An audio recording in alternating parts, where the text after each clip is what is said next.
So good morning students. So today we can deal with the ulna. So as you all know, ulna is the bone of a forearm. Okay, and in the forearm there are two bones can be seen. One is radius, another is ulna. Okay, so this is the radius, this is ulna. So ulna is seen in the medial side and radius is seen in the lateral side like this. Okay, so this is the ulna. So being a long bone, ulna also has an upper end, shaft and a lower end. Okay, so first we can identify the upper end. See, this is the upper end of the ulna. So when comparing to the lower end, upper end is large. Okay, so lower end is small and narrow. Okay, and see the upper end. So the upper end there is a projection that is known as olecranon process. So this is known as olecranon process of the ulna. Okay, and here one more process can be seen. This is known as coronoid process. Coronoid. So this is the olecranon process and this is the coronoid process of the ulna. Okay. And between the olecranon and coronoid process, here we can see there is a notch. This is known as trochlear notch of ulna. Trochlear notch. Okay. Then trochlear notch. Okay. So that is the upper end, and here we can see there is in the lower end there is a small head, rounded head. Okay. In the lower end there is a small head and a small projection. This is known as styloid process of the ulna. Then, so while keeping in this position, so side determination of the ulna, we can keep the upper end upward and lower end downward. So we can identify the upper end and lower end. Okay, and so look at the shaft, and this before that, so we have to see this one olecranon notch. Trochlear notch, trochlear notch, and this trochlear notch should face anteriorly. This should face anteriorly. So this should come anteriorly. Okay, and look at the shaft. Here we can see same like our radius. Shaft also has a prominent sharp border. So this is the interosseous border, and this is the lateral border of the ulna. So this border should come laterally. Okay. So this sharp interosseous border should come laterally. So, and look at the lower end, the styloid process should come posteriorly and medially, posteromedially. Styloid process. So while keeping it in the anatomical position, so we can keep like this. Yeah. So this is the upper end, and here comes the lower end, and we can see the trochlear notch is placed anteriorly. It's not from going backward. So this is the position, and then look at the shaft. So the shaft, you can see the sharp border. This is the interosseous border, and this should come laterally. So if we place like this interosseous border is coming medially. Okay, so this belongs to this side. That means this is my left side ulna. Okay, so this is left ulna. Okay, and we will go through each features. Okay, features of the ulna. So see the upper end first comes. So ulna has an upper end, shaft and a lower end. Okay. So see the upper end. Upper end, we can see there is an olecranon process. A projection can be seen, that is the olecranon process. Okay. And this olecranon process, we are keeping it in the anatomical position. This olecranon process has 5 surfaces. There is a superior surface. This is the superior surface of the olecranon process, and while keeping in the anatomical position, there is an anterior surface, there is a posterior surface, there is a medial surface and a lateral surface. So 5 surfaces for the olecranon process: superior surface, anterior surface, posterior surface, medial surface and lateral surface. Okay, so 5 surfaces. Among the 5 surfaces, this anterior surface, it forms the part of trochlear notch, upper part of the trochlear notch. So this is the trochlear notch. Okay. So this anterior surface forms the part of trochlear notch, and posterior surface, we can see this is triangular in shape. Posterior surface is triangular in shape. See this one. Okay. Posterior surface. Okay. Then, so these are the features of the olecranon process. Olecranon process, we already seen, it is articulating with the humerus. This olecranon fossa of the humerus posteriorly. So our olecranon fossa will articulate with the humerus like this. Okay. that is olecranon process. And here we can see, while keeping in the anatomical position, one more process can be seen, the ulna. So this is the coronoid process, coronoid. So this is the coronoid process of the ulna. So we can see features.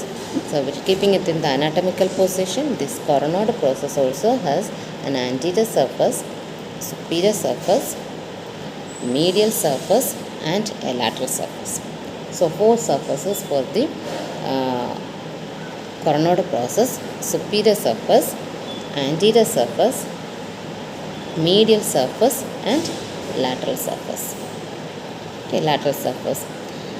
And the superior surface, so we already seen, this is forming the lower part of the olecranon trochlear notch.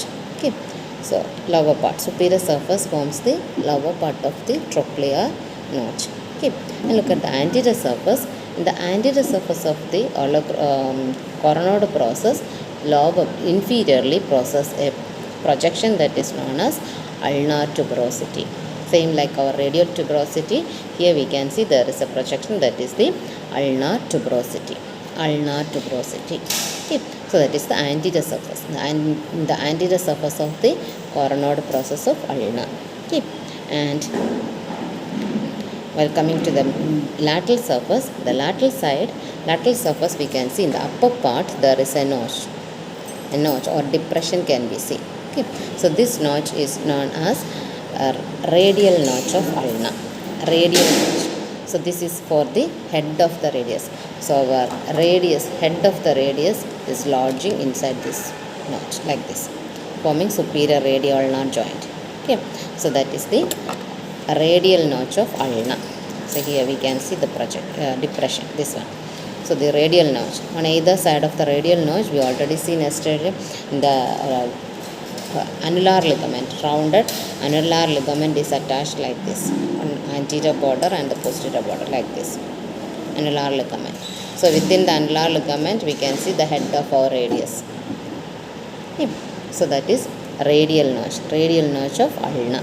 Okay, and below the radial notch, here we can see laterally there is a ridge, this portion. Okay, this ridge, this is known as supinator crest. Okay, here we can see a ridge. So this is known as supinator crest of ulna. Supinator crest. So these are the features of the coronoid process. So coronoid process has a superior surface, anterior surface, medial surface and a lateral surface. Okay, so superior surface forms the trochlear notch. Anterior surface in the lower part presents a tuberosity or bulging that is known as ulnar tuberosity. Then medial surface, the upper part has a notch that is known as radial notch of ulna, and below the radial notch there is laterally there is a crest that is known as supinator crest. Okay, so these are the features of coronoid process of the ulna. Okay, coronoid process. So these are the features of the upper end, actually, olecranon process and coronoid process. Then trochlear notch, then radial notch.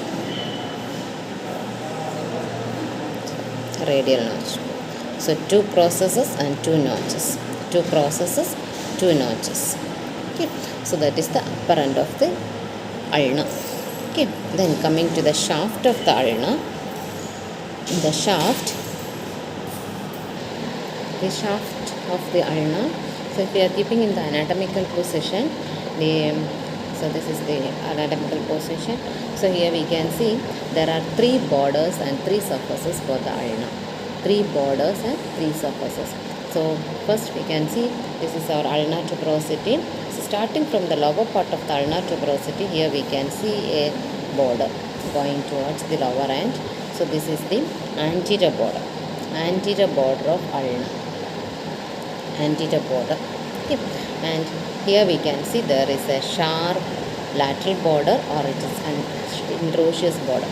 Interosseous means inter means in between, osseous means bone. So it is in between the two bones. Okay, that means near to this radius will come, So this border is known as interosseous border or lateral border. So this is the sharpest border. Okay, interosseous border or lateral border of the ulna. Okay. Then posteriorly. So if we turn backward, here we can see one more border. This is the posterior border of the ulna. Posterior border. So there are three borders. So there is an anterior border, then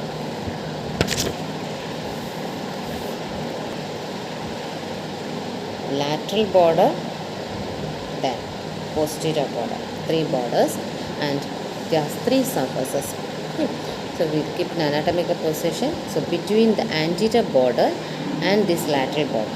Okay, between anterior border and the lateral border, this surface. This is the anterior surface, and between the lateral border and the posterior border, this is the posterior surface, between the lateral border and the posterior surface, and keeping the anatomical position. So medially between the anterior border and the posterior border. Okay, between anterior border and posterior border, this is the medial surface. So keeping the anatomical position, there is an anterior surface, posterior surface, and medial surface. Medial. Okay, so anterior surface, then medial surface, then posterior surface. So anterior surface, posterior surface, then medial surface. So three surfaces. Okay. So anterior surface. So anterior surface we can see this between the anterior border and this lateral border. Anterior surface. Okay. And at the middle of this anterior surface, here we can see there is a nutrient foramen. Okay, which is directed upward. This one. Okay, so it is directed upward. That means lower end of the ulna is the growing end. Okay, so in the anterior surface at the middle there is a foramen, that is known nutrient foramen, which is directed upward. Okay, so that means lower end of the ulna is the growing end. Okay, so that is the anterior surface. Then posterior surface, we can see the posterior surface. Posterior surface, in the upper part we can see there is an oblique line, which divides the posterior surface into an upper part and a lower part. Okay, so there is an oblique line which divides the posterior surface into upper part and a lower part. Okay, and this lower part is again divided into two by a vertical ridge. Okay, we can see this vertical ridge. So this vertical ridge again divides the lower part into lateral part and a medial part. The lateral part, a sharp border. So near to the sharp border, this is the lateral part and this is the medial part. So this is the posterior surface. Posterior surface is divided into an upper part and a lower part by an oblique ridge. This one, oblique ridge. And the lower part is again divided into two by a vertical ridge. This one, vertical ridge into a lateral part and a medial part. So this is the posterior surface of the ulna. Okay. Then medial side, there is no such features I have seen. Wait. So these are the three surfaces. So ulna has three borders. Shaft of the ulna has three borders and three surfaces. Borders are the anterior border, lateral border, and posterior border. Surfaces are the anterior surface, posterior surface, then medial surface. Three surfaces. Okay. So three surfaces and three borders for the shaft. Okay. Then look at the lower end. Then lower end has a head and a styloid process. So there is a small head. Usually in all the bones we had seen, the head is in the upper part. Only in the ulna we can see head is coming downward. Okay, in the lower end. Okay, and it is small also. And this will articulates with the ulnar notch. Here we already seen in the radius, the lower end, there is an ulnar notch for the head of the ulna, like this. Okay, so the head articulates with the ulna, the ulnar notch, form inferior radio-ulnar joint. Okay.